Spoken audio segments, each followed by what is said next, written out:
xildhibaan Saleebaan Axmed Carab Salabaan Dheere oo ka mid ah xildhibaanada golaha wakiilada Somaliland oo Ariel TV waraysi ku siiyay magaalada Burco ayaa ka hadlay xaalad ka jirta deegaanada Gaadaale Xadhaadhanka iyo Coodanle oo ku yaala xuduudka Somaliland iyo ismaamulka Soomaalida Itoobiya iyadoo xildhibaanka xukuumadda Somaliland iyo ismaamulka Soomaalida Itoobiya u soo jeediyay in xal laga gaaro khilaafka deegaan ee u dhaxeeya dadkaasi walaalaha ah ee wada dega. awalan ilaahay waa mahad leh inagu kulmiyey maalintii saddexaad ee Ciidul Fitrida dhammaan ummadaha islaamka ah ee soo soomay ee soo cibaadaystay in ilaahay ajarkii aynu shaqaysanay inaga aqbalo. Gaadaale ayaa baraaga lagu wada hadlay reer Xadhaadhan iyo reer Coodanle jigjigaa loogu soo garnaqay baa la yidhi waxa ka soo baxay baa la yidhi markaa in baraagaha qaar ka mid ah la aaso. taasi waxay u cuntami weyday qoladii Coodanle oo iyagu dee aaminsan inay sida dee kolley warku dib nagu soo gaarayo in aasidaasi aanay dee sidii la rabay u dhicin ee lagu degdegay.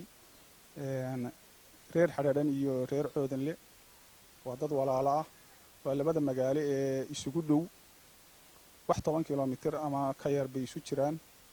baraaguhu haddii xagga laga wado iyo haddii xaggan laga wadaba inay isgaaraan ama afka isku dhawaadaan waa wax suurtagal ah oo aad magaalooyinku mar haddii isugu dhow yihiin dadkuna baraaga aad loo qodqodayo waxa laga yaabaa inay isku dhawaadaan ama isgaaraanba.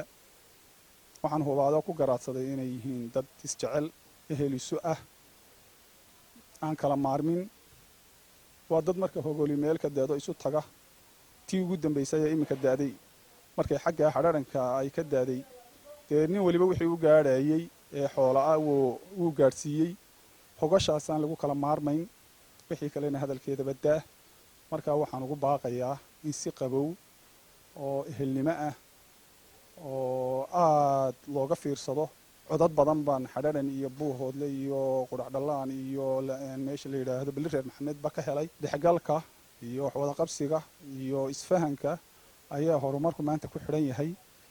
dad isku dana weeye hogasha wadaaga birkada loqodo biyaheedu ka dhaxeeyaan mid waliba uu ka darsanayo aan anigu way aragnimo u leeyahay baaqaan u jeedayay maamulada ugu jeedaya dadka isku midka ah ee maalinna xaggan jooga maalinna kilinkay joogaan maalinna Somaliland bay joogaan.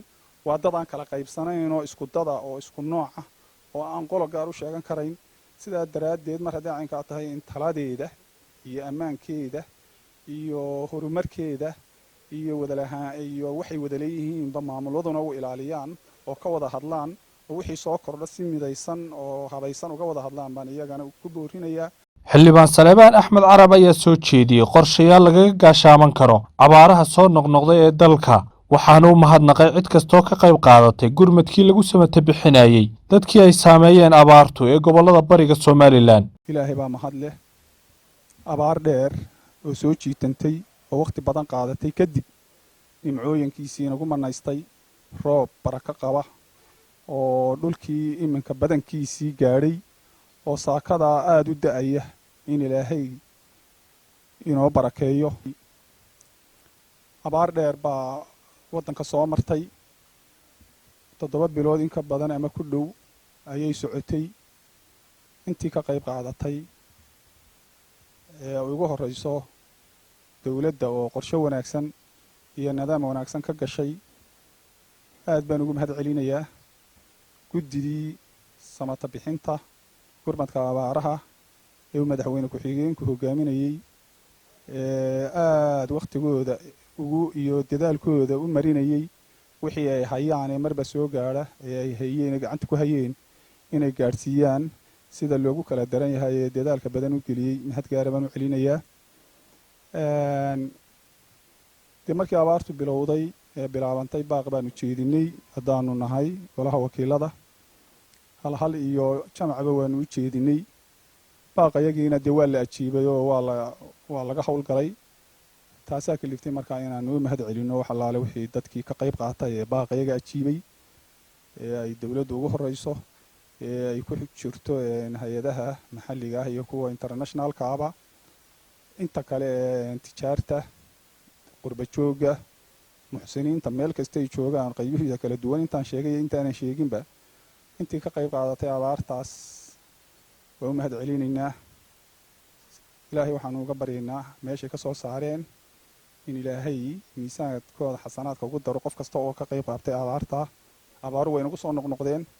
abaaraha ay nagu soo noqnoqonayaana dee waa in mar walba iyadoo qadarka rabbi mar walba qoran yahay haddana waa inaad ku talagal ka yeelataa. biyaha mar walbayna ilaahay markuu inoo shubayo dee waa inaan weel u samaysanaa. dhaamam xagga dowladda mashaariicdeeda waa inay dhaamamka wixii qorshaha sanadkan ku jirayna waa inay si degdega u hirgelisaa si ay uga qayb qaadato dee roobabkan iminka da-aya idin ilaah. ku talagallada soo socdana dhaamamka iyo baraagaha waaweyn iyo ceelasha dhaadheer iyo kuwa laqodaba in dhulka biyuhu noloshii hadday biyo noqotay biyaha waa in aad loogu talagalaa sidii biyaha yaacaya wax looga reeban lahaa ee kaydad looga dhigan lahaa. dowladda iyo shacabka oo iskaashanaya unbaana taa qaban karaya. xildhibaan Salebaan Dheere oo ka mid ah guddida howlaha guud ee golaha wakiilada Somaliland ayaa sidoo kalena ka hadlay suuqa Waaheen isagoo u mahadnaqay xukuumadda Somaliland iyo weliba dowladda hoose ee caasimadda Hargeysa. waxaan kale iyadana xusayaa oo aan iyadana ku darayaa masiibadii ka dhacday Waaheen sida loo agaasimay looga qayb qaatay qof waliba roolkeeda ka qaatay looga ilaaliyay khilaafka guddiyada qaranka iyo kuwa dowladaha hoose iyo kuwa kale ee qaranku u igmadayba inay iyaguna ay sidii loogu talagalay u shaqeeyaan. intii dhibaatadu ka soo gaadhayna ilaahay aynu ka baryayno inuu cawilsan ugu bedelo. ha dulqaateen, ha samreen, dadkooda iyo baa u maqan.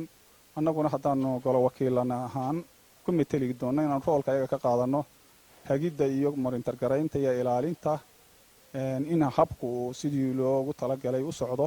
Mahad Cali Goodir, Ariel TV, Burco.